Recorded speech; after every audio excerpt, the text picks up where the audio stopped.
தமிழகம் எங்கும் Max Gold cash for your gold. Max Gold நீங்க தங்க மட்டும் இல்லைங்க, பிளாட்டினம், டைமண்ட், சில்வர், ரூபினி எதை வேணாலும் விற்கலாம். உங்களுக்கான பணம் ரொக்கமா கையிலயோ இல்லைன்னா பேங்க் அக்கௌண்ட்லயோ உடனடியாக செலுத்திடுவாங்க.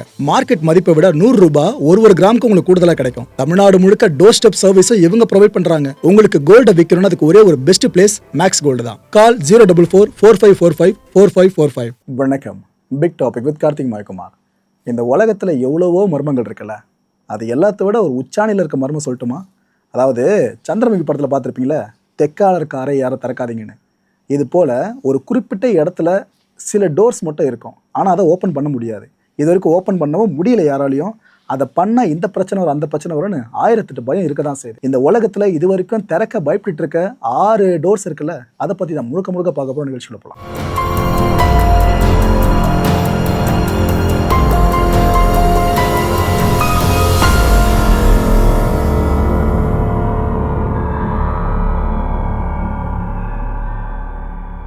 இந்த கான்டென்ட்ல நாம பார்க்க போற மொதல் டோர் எங்க இருக்குன்னு பார்த்தீங்கன்னா, நம்ம கேரளாவோட பத்மநாப சுவாமி கோயில் இருக்குல்ல, அங்க இருக்க டோர் தான். அங்க இதுக்கு முன்னாடி சில சேம்பர்ஸ் ஓப்பன் பண்ண ஞாபகம் இருக்கா? அதுல எல்லா சேம்பர்ஸையும் ஓப்பன் பண்ணிட்டு தான் பல பேர் நினைப்பீங்க. ஒன்று பண்ணலைங்க இன்னும். அந்த சேம்பர் பேர் தான் வால்ட் பி. இந்த டோரை இது வரைக்கும் ஓப்பன் பண்ணாம அப்படி அங்கே என்னதான் இருக்குன்ற கியூரியாசிட்டியை பல பேருக்கு கிரியேட் பண்ணி விட்டுருக்காங்க. ஆக்சுவலாக இந்த ராயல் ஃபேமிலி இருக்குல்ல, அவங்களும் சரி, இந்த கோயில் சார்ந்து இருக்க ப்ரீஸ்ட் இருப்பாங்க பாருங்க, அவங்களும் சரி, அவங்கெல்லாம் சொல்கிற விஷயம் இல்லைங்க, மற்ற கதவுகளை திறந்த மாதிரி இதை திறந்துட வேண்டாம். ஏன்னா இதை திறந்தா கண்டிப்பாக உலக பேரழிவு உறுதி. இந்த கதவை நீங்கள் திறக்கிறீங்கன்ற பட்சத்தில் கடவுளோட கோபத்துக்கு ஆளாக வேண்டியதாகிடும். ஸோ தயவு செஞ்சு இந்த கதவை திறக்காதீங்கன்னு இந்த 2 தரப்பை இந்த நாள் வரைக்கும் சொல்லிக்கிட்டு இருக்காங்க. இந்த வால்ட் பி இருக்குது பார்த்தீங்களா, இதை ஃபுல்லாக நாகங்கள் ப்ரொடெக்ட் பண்ணிக்கிட்டு இருக்கு. அதுலேயும் அந்த கதவோட மேற்பகுதியே பார்த்தீங்கன்னா நாகம் சார்ந்த ஒரு குறியீடு இருக்கும். அதை வச்சு தான் சீல் பண்ணியிருக்காங்க இந்த டோரை. ஸோ ஒரு கருட மந்திரம் இது நம்ம மேண்டிட்டரியாக இங்கே பயன்படுத்தி ஆகணும். இதுக்கேற்ற கருட மந்திரத்தை பயன்படுத்தி ஆகணும். ஏன்னா பாம்போட குறியீடு இருக்கிறதுனால அது இல்லாமல் நாம் இந்த டோரை திறக்க முற்பட்டால் கண்டிப்பாக பேரழிவை நம்ம எல்லாம் சந்திக்க நேரிடும்னு அந்த ப்ரீஸ்ட்லாம் இன்னும் சொல்லிக்கிட்டு இருக்காங்க. இதை கேட்க பல பேருக்கு என்ன ப்ரோ 2026 எப்படி நம்புறானா கேட்டிங்கன்னா, அது உங்கள் கையில் இருக்க விஷயம் மக்களே, நம்பிலாம் நம்புங்கள், அவ்வளோதான். ஆனால் இந்த பயம் இன்னும் பல பேருக்கு இருக்க தான் செய்யுது. இந்த ட்ரிவாங்கூர் ராயல் ஃபேமிலி இருக்குல்ல, அவங்க என்ன சொல்கிறாங்க இதை பற்றி? ஒரு ஸ்பிரிச்சுவல் எனர்ஜி கண்டிப்பாக அந்த வால்ட்டுக்குள்ளே இருக்குன்றத நாங்கள் காலங்காலமாக நம்பிக்கிட்டு இருக்கோம். பரம்பரையாக எங்களுக்கு இந்த நம்பிக்கை பெருசாக இருக்குது.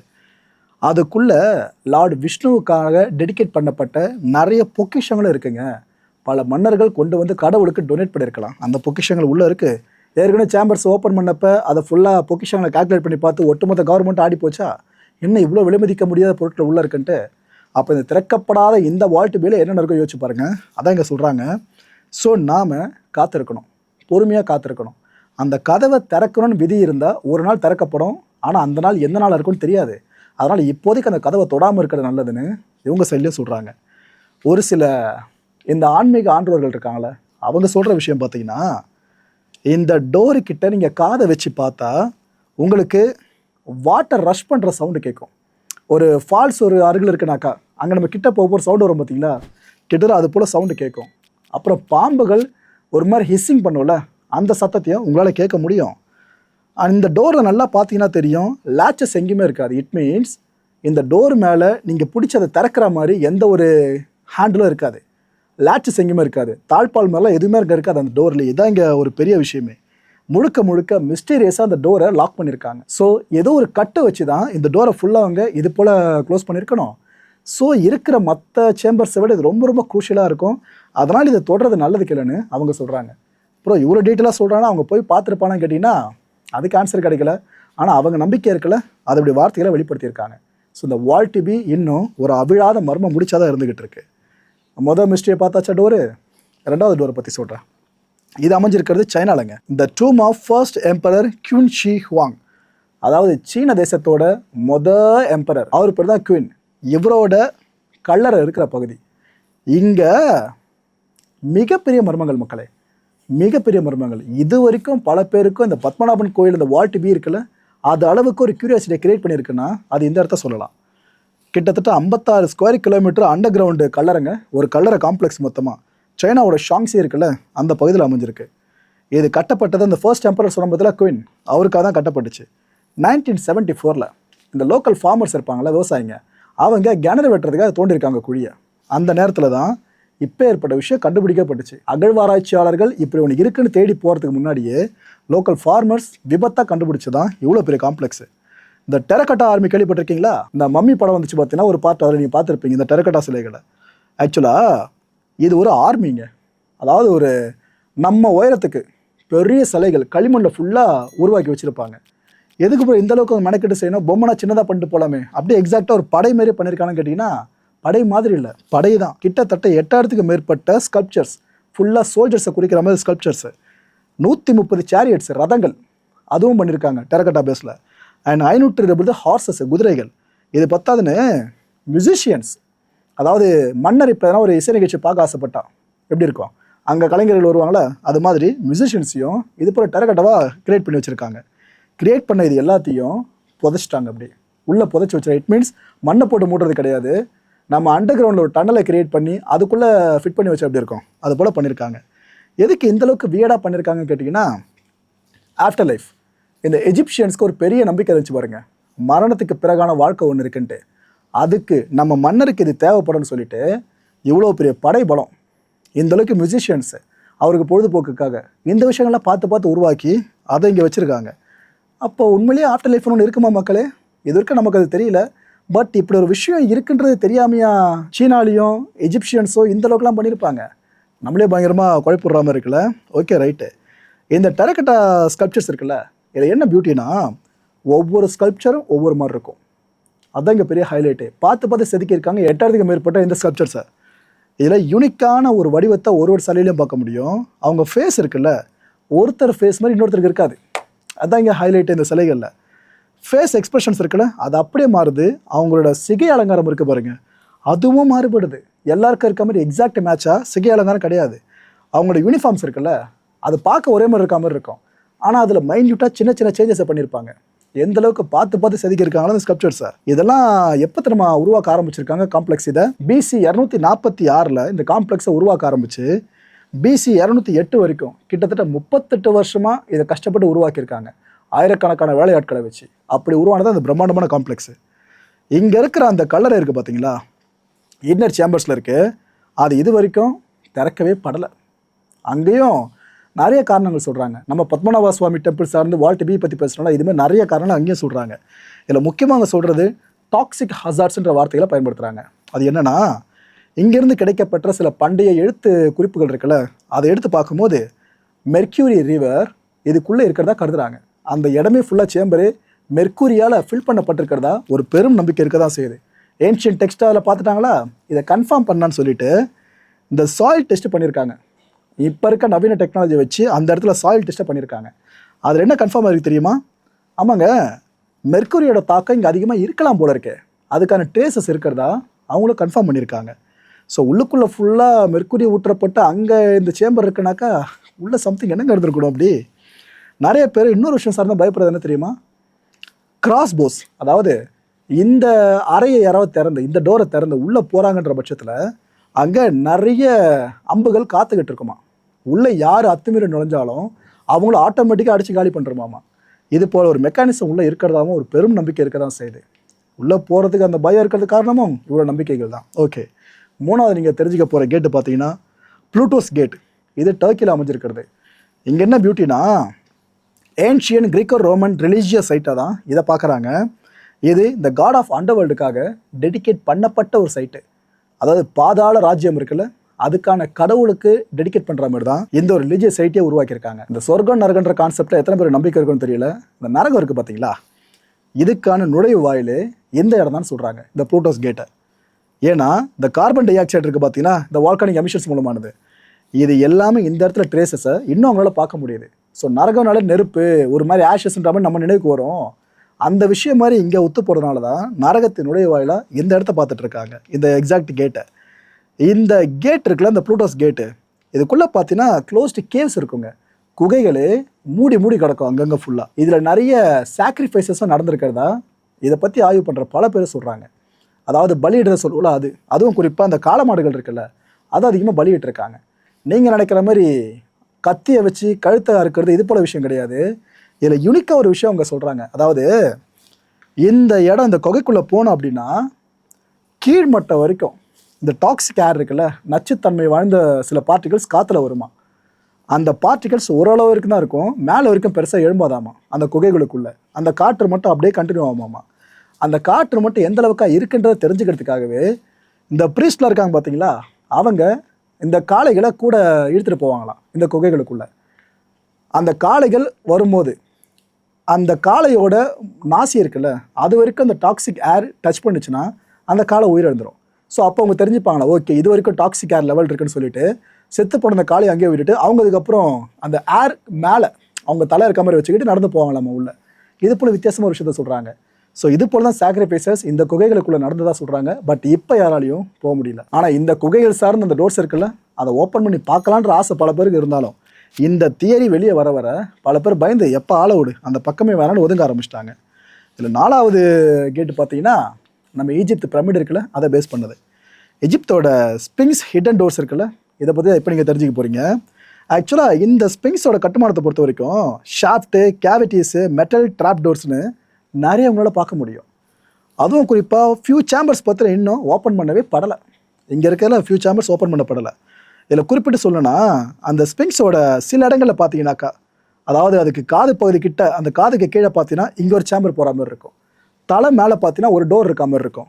அதோட அமர்ந்திருக்க இடம் இருக்குல்ல, பின்னாடி கரெக்டாக புட்டோம், அதுக்கு மேலே ஒரு டோர் இருக்க மாதிரி உங்களால் பார்க்க முடியும் ஃபுல்லாகவே. நிறைய பேர் அது நம்புறது என்ன தெரியுமா, இங்கே எல்லா டோர்ஸும் ஓப்பன் பண்ணப்படலைங்க. இன்ஃபேக்ட் நம்மளுக்கு விசிபிள் ஆகாத டோர்ஸும் இந்த ஸ்பிங்ஸில் இருக்குது. அதையெல்லாம் ஓப்பன் பண்ணணும்னா ஒரு தனிப்பட்ட ஃப்ரீக்வன்சியோட தேவைப்படுது, சவுண்ட் ஃப்ரீக்வன்சி. அது இருந்தால் மட்டும் தான் அதை ஓப்பன் பண்ண முடியும்னு அதை சீல்டு டோர்ஸ் அப்படின்ட்டும் சில ஆய்வாளர்கள் கருதுகிறாங்க.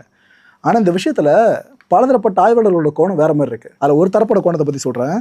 சில ரிசர்ச்சஸ் என்ன பண்ணியிருக்காங்க, டெக்னாலஜிஸை பயன்படுத்தி, அதுவும் குறிப்பாக சொல்லணும்னா இந்த கிரவுண்ட் பெனட்ரேட்டிங் ரேடார் இருக்குல்ல, இது அண்ட் சீஸ்மிக் சர்வேஸ் இதெல்லாம் பண்ணியிருக்காங்க. பண்ணி முடிச்ச இடத்துல அவங்க ரிப்போர்ட் கொடுத்தாங்க, ஏங்க இங்கே ஹிடன் ரூம்ஸ்னு பெருசாக அண்டர் கிரவுண்டில் இருக்க மாதிரி தெரியலன்னு சொல்லியிருக்காங்க. ஸோ ஸ்பிங்ஸுக்குள்ளே இருக்கிற விஷயம் ஒரு ரகசியம்னு பார்த்தா அதுக்கு கீழே எதனா இருக்கான்றது அடுத்த ரகசியமாக இப்போ வரைக்கும் திறந்துக்கிட்டு இருக்கு. அங்கே இருக்க டோர்ஸையும் பெருசாக ஓப்பன் பண்ண முடியலன்னு. ஓகே, ஏன்னா இதுக்கு முன்னாடி ஓப்பன் பண்ண டோர்ஸ் இருக்குல்ல, அதை விட்டுருங்க. இன்னும் தென்படாத டோர்ஸ்னு சில இருக்கிறத நம்புறாங்களே, அதை பற்றி சொல்கிறேன். இதில் 5வது நம்ம பார்க்க போகிறது ஹவுஸ்கா கேசல். ஆக்சுவலாக இதை கேட்வே டு ஹெல்னு சொல்கிறாங்க. இதையும் கிட்டத்தட்ட நரகத்தோட நுழைவாயில தான் கருதுறாங்க. செக்கேடு அமைஞ்சிருக்கு இந்த கேசல். இந்த கோட்டையை பற்றி சொல்லணும்னாக்கா, இந்த உலகத்தில் இப்போ வரைக்கும் சர்வே பண்ணியிருக்க பழங்கால கோட்டைகள் இருக்குல்ல, அதில் முக்கியமான ஒன்று இது. சரி, கோட்டைனாலே ஏதோ பெரிய அரச குடும்பம் சார்ந்து இருக்கும்னு நினைப்பீங்களா? அவங்களுக்கான கோட்டை கிடையாதுங்க. இது இங்கே தான் ஹைலைட்டு. நிறைய பேர் பிலீவ் பண்ணுறது நம்மளை வேறு டைமென்ஷனுக்கு கூட்டிகிட்டு போகிற ஒரு திறன் இந்த கோட்டைக்கு இருக்கிறதா ஆழமாக நம்புகிறாங்க. நம்பிக்கை மட்டும் தான், அதெல்லாம் ப்ரூவ் பண்ண முடியல. இந்த ஹவுஸ்கா கேசல் பார்த்தீங்கன்னா பார்டர் கிட்ட இருக்கும்பா, அதனால் எல்லை சார்ந்த கோட்டைகளை வடிவமைக்கிறது அப்பெல்லாம் பழக்கத்தில் இருந்துச்சுல, அப்படி ஒரு கோட்டையாக இருக்குன்னு நினைப்பீங்க. ஆனால் அங்கே பார்டரும் கிடையாது, இது ஒரு பார்டர் காஸ்ட்லாம் கிடையாது, இங்கே அவைலபிள் வாட்டர் சோர்ஸும் கிடையாது. பொதுவாக இது போல் கோட்டைகள் உருவாக்கப்படுதுன்னா அங்கே பக்கத்தில் வாட்டர் சோர்ஸ் அவைலபிளாக இருக்கணும்னு, பட் இங்கே இல்லை. ஆனாலும் இங்கே எதுக்காக இந்த கோட்டை? ஸோ இதை வச்சு ஆய்வாளர் என்ன தெரியுமா சொல்கிறாங்க, இது கிட்டத்தட்ட ஒரு ப்ரிசர் மாதிரி இருந்திருக்கலாம்பான்றாங்க. இட் மீன்ஸ் உள்ளுக்குள்ளே எனிமையை அடைச்சி வச்சுருவாங்க. அந்த கோட்டையை சுற்றியும் ஏதோ ஒரு எனர்ஜி அந்த உள்ளே இருக்கவங்கள வெளியே தப்பிச்சு போக விடாமல் பாதுகாத்துட்டு இருந்திருக்கலாம் அப்படின்னு ஒரு தேரிக்கு வராங்க. ஸோ இந்த கோட்டையை யார் காட் பண்ணியிருப்பாங்கன்னு நம்ம மனுஷங்க சார்ந்து யோசிச்சா, இல்லை ஏதோ ஒரு சம்திங் ஒரு விஷயம் பண்ணியிருக்கணுன்ற மாதிரி எனர்ஜியை பற்றி கை காட்ட ஆரம்பிக்கிறாங்க. அதுவும் இந்த மெய்ஞானம் பேசுகிற பல பேர் சொல்கிற விஷயம், ஏவில் ஃபோர்ஸஸ் கண்டிப்பாக அந்த டைமில் இந்த கோட்டையை சுற்றி பயன்படுத்திருக்கலான்னு அவங்க ஒரு அசம்ஷனுக்கு வராங்க. ஆக்சுவலாக இதோட அண்டர் கிரவுண்டில் பார்த்தீங்கன்னா நிறைய பேசேஜ் இருக்குங்க, உள்ள நிறைய சேம்பராக போகிற இடங்கள் இருக்குது. பட் இதை பற்றி ஆய்வாளர்கள் சொல்கிற விஷயம், இந்த ஹுடி போட்டுக்கிட்டு, அதாவது மனுஷனோட முகம் இருக்காது, ஹுடி மட்டும் தலையை மறைச்சிருக்கும், முகம் இருட்டாக இருந்தது அப்படிங்க இருக்கும், அப்படி ஒரு தோற்றம், ஒரு மாதிரி மிஸ்டிக்காக ஒரு தோற்றம் இருந்தது அப்படிங்க இருக்கும். இது போல் சில சிம்பாலிசம்ஸ் அந்த இடத்துல பதிவாக இருக்கிறதா சொல்கிறாங்க. அங்கே இருக்கிறதுல அங்கங்கே குறித்து வச்சுட்டு போயிருக்கிறதா சொல்கிறாங்க. அண்ட் விச் கிராஃப்ட் இருக்குல்ல, அது இந்த இடத்துல நடந்திருக்க பாசிபிலிட்டி அதிகமாக இருக்கிறதாவும் நிறைய பேர் அந்த விஷயத்தை வகைப்படுத்துகிறாங்க. ஏன்னா அந்த காலகட்டங்கள் நம்ம இல்லை. ஸோ அந்த நேரத்தில் என்ன தான் பண்ணியிருப்பான்னு இந்த காலகட்டத்தில் நம்ம எக்ஸாக்டாக சொல்ல முடியல. ஸோ இதுவும் ஒரு தேரியாக மட்டும் தான் போய்கிட்டு இருக்கு. இதில் கடைசி அந்த லிஸ்ட்டில் 6வது பார்த்தீங்கன்னா, முதல்ல நம்ம இந்தியாவில் ஆரம்பிச்சோமா பத்மநாப சுவாமி கோயில், அடுத்து இந்தியாவிலே முடிச்சிடறேன்னு தாஜ்மஹால். தாஜ்மஹாலில் ஒரு லோவர் சீல்டு சேம்பர்ஸ் இருக்குங்க, அதை பற்றி கேள்விப்பட்டிருக்கீங்களா? ஆக்சுவலாக இங்கே கீழே பார்த்தீங்கன்னா அண்டர் கிரவுண்ட் ரூம்ஸ் இருக்குல்ல, ஒரு சீரீஸாக ஒரு தொடராக நிறைய ரூம்ஸ் இருக்கிறதையும் அந்த சேம்பர் நம்மளுக்கு உணர்த்தும். அதுக்கு பேர் டாக்கானா அப்படின்னு சொல்கிறாங்க. இந்த டாக்கானா பார்த்தீங்கன்னா மேசிவ் ஸ்ட்ரக்சரை தாங்கிறதுக்காக பில்ட் பண்ணப்பட்டதாக ஒரு தியரி இருக்குது. அண்டு சம்மர் டைமில் ஒரு குளிரான அனுபவத்தை கொடுக்கறதுக்காகவும் இந்த ஒரு கிரியேஷன் இருக்குது. அண்டு சேமிப்பு கிடங்கா கூட இதெல்லாம் பயன்படுத்தப்படுறதாகவும் இப்போ இருக்க ஆய்வாளர்கள் பல பேர் பலதரப்பட்டவர்கள் சொல்கிறாங்க. ஆக்சுவலாக இங்கே எம்டி காரிடார்ஸ் நிறைய இருக்குங்க. ஆனால் அது எதுக்காக உருவாக்குறாங்கன்னு யாருக்குமே தெரியல. ஒரு பர்பஸ் இருக்கணும்ல, ஒரு விஷயம் உருவாக்குறாங்கன்னா. பட் இதில் ஒரு முடிவுக்கு வர முடியல. நான் தாஜ்மஹால்னால் காதலோட சின்னம், அடையாளம், அதுன்னு சொல்லி அழகாக இருக்குன்னு பார்ப்போம். ஆனால் அதுக்குள்ளே அவ்வளோ அமானுஷங்களும் இருக்கிறதாகவும் நிறைய மர்மங்கள் இருக்கிறதாகவும் இன்னும் பல பேர் சொல்லிட்டு தான் இருக்காங்க. இங்கே பெர்மனெண்ட்டாக இந்த சேம்பர்ஸ்லாம் க்ளோஸ் பண்ணப்பட்டிருக்கு. அது காரணம் உலகம் முழுக்க பல டூரிஸ்ட் வராங்களே, அவங்க க்யூரியாசிட்டியில் இது எதனா தொட்டு பார்க்குறேன், நேரில் பார்க்குறேன்னு உள்ளே போயிட்டு அங்கே எங்கன்னா ப்ரீச் நடந்துச்சுனாக்கா செக்யூரிட்டிக்கு அது ஒரு தலைவலியா, அதுவும் மோனுமெண்ட் வேறையா, ஸோ அது எதனா டேமேஜ் ஆச்சுன்னா அதுவும் தலைவலியா, இதெல்லாம் தடுக்கிறதுக்கு தான் அந்த சேம்பர்ஸை பெர்மனெண்ட்டாக க்ளோஸ் பண்ணி வச்சுருக்காங்க. இதோட மெயின்டெனன்ஸ் வேலை மட்டும் அப்பப்போ நடக்குமாங்க. அதுவும் உள்ளே இறங்கிலாம் கிடையாது, சும்மா மேலோட்டமாக மட்டும் அந்த டோரை ஓப்பன் பண்ணுவாங்க, அங்கே வந்துடுவாங்க. பட் சேம்பருக்கு ஆக்சஸ் பண்ண டோர்ஸ் இருக்குல்ல, அதுவும் ஓப்பன் பண்ண மாட்டாங்க. அங்கே க்ளீனிங் ஒர்க்குக்காக வரவங்க, ரிப்பேர் பண்ணுற வேலை, அப்புறம் இங்கே கிராக்ஸ் எதனா விட்டுருக்கான்னு சொல்லி அதை செக் பண்ணுறது, இந்த ப்ராசஸ்க்காக வந்துட்டு போயிடுவாங்க. இங்கே இன்னொரு வதந்தியும் பெருசாக பலகாலமாக போயிட்டு இருக்கிறது, இந்த சேம்பர்ஸுக்கு கீழே ஹிந்து மார்க்கம் சார்ந்த சில சிலைகள் இருக்கலான்ற நம்பிக்கை ஓகேவா. இன்னொரு பக்கம் முகலாயர்கள் இருக்கிறாங்களே, அவங்க சேர்த்து வச்ச பொக்கிஷங்கள் இருக்க பாருங்க, அவங்களோட ஒட்டுமொத்த செல்வ வளங்கள், அது எல்லாத்தையும் இங்கே தான் வச்சிருக்கிறதாவும் இன்னொரு நம்பிக்கை இருக்க தான் செய்யுது. ஸோ அந்த நம்பிக்கைகளை ரூமராக தான் இது வரைக்கும் பார்க்க வேண்டியதாகவும் இருக்குது. Okay right. இந்த கான்டென்ட்டை பொறுத்தவரைக்கும் நாமளாக சிந்திக்க வேண்டிய முக்கியமான ஒரே ஒரு விஷயம், காரணம் இல்லாமல் எதையுமே கட்டியிருக்க மாட்டாங்களே. ஏன்னா நாம் இப்போ ஒன்றுதே பார்த்து வியக்கிறோனாக்கா, இவ்வளோ யோசிக்க தெரிஞ்ச அவங்களுக்கு அங்கே ஒரு அண்டர் கிரவுண்ட் ஃபெசிலிட்டி சார்ந்து உருவாக்குறதும், டோர்ஸை ஒரு மாதிரி வித்தியாசமாக உருவாக்கிட்டு போயிருக்கிறதும், அதுக்கெல்லாம் ஒரு காரணம் இருக்கும்ல, அதை யோசிக்காமல் பண்ணியிருக்க மாட்டாங்களே. இப்போ அந்த காரணம் தான் என்னன்னு தெரியாமல் உலகமே யோசிச்சுக்கிட்டு பயங்கரமாக. இப்போ நம்ம ஜென்ரேஷன் வரைக்கும் பதில் கிடைக்கல, அடுத்து இல்லை அதுக்கு அடுத்த ஜென்ரேஷன் பதில் கிடைக்கும்னு நினைக்கிறீங்களா?